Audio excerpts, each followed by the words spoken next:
അലൈഹി ഇസ്ലാമിന്റെ ഒരു പ്രാർത്ഥന പരിശുദ്ധ ഖുർആൻ പറയുന്നുണ്ട്, യരിസുനി വൈരിസുമിൻ ആലിയോക്കോ, അള്ളാഹു എനിക്കൊരു മകനെ വേണം, അവൻ എന്റെ കുടുംബത്തിന്റെ പാരമ്പര്യമുള്ളവനാകണം, വജഅലുഹു റബ്ബി റദിയ, നീ അവനെ തൃപ്തിപ്പെടുകയും വേണം. എന്ന് വെച്ചാൽ നമ്മുടേതായ ഒരു പാരമ്പര്യത്തിൽ ഉണ്ടാക്കാനുള്ള ശ്രമം നമ്മൾ നടത്തണം. പരാജയപ്പെട്ടാലും പരാജയപ്പെട്ടില്ലെങ്കിലും നമ്മളൊരു ശ്രമം നടത്തുക എന്നുള്ളത് നമ്മുടെ ഉത്തരവാദിത്തമായി കാണുക.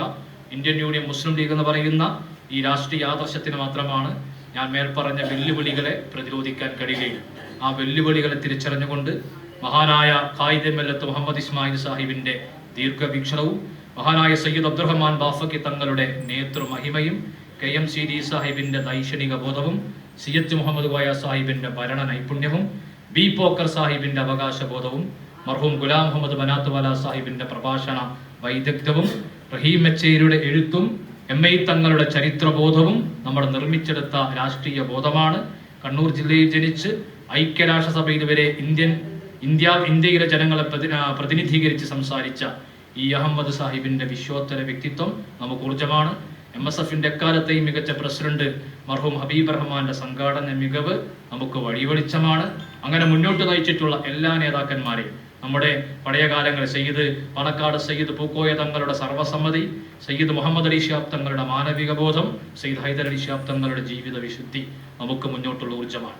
അങ്ങനെ മുൻകഴിഞ്ഞ നേതാക്കന്മാർ സമ്മാനിച്ച മജീദ് റഹ്മാൻ കുഞ്ഞിപ്പമാരുടെ രക്തസാക്ഷിത്വം, അരീരി ശുക്കൂറിന്റെ, കൂത്തുപറമ്പിലെ മൻസൂറിന്റെ, നാദാപുരത്ത് അസ്ലമിന്റെ, മണ്ണാർക്കാട്ടെ സഫീറിന്റെ, അങ്ങനെ പൂർവികന്മാരായ നമ്മുടെ പാതിവയിൽ വെച്ച് നമ്മൾ ഇന്ന് ഈ പതാക കൈമാറി വിട പറഞ്ഞ എല്ലാവരും നമുക്ക് ഊർജം നൽകിയ നമ്മുടെ പ്രിയങ്കരന്മാരായ നേതാക്കന്മാരാണ്.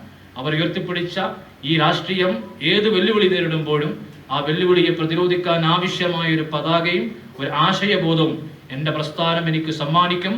അത് മുറുകെ പിടിച്ചുകൊണ്ട് 75 വർഷം മുമ്പ് ഇന്ത്യൻ രാഷ്ട്രീയത്തിൽ ഒരു ഭൂകമ്പം സംഭവിച്ചപ്പോഴും ചെന്നൈ നഗരിയിലെ ദയാമൻസിലിന്റെ മുറ്റത്ത് നിന്നിറങ്ങി രാജാജി ഹാളിന്റെ ഉള്ളിൽ മഹാനായ ഖായിദെ മില്ലത്ത് ഒരു പ്രതീക്ഷയുടെ ചെടി നട്ടിട്ടുണ്ട്.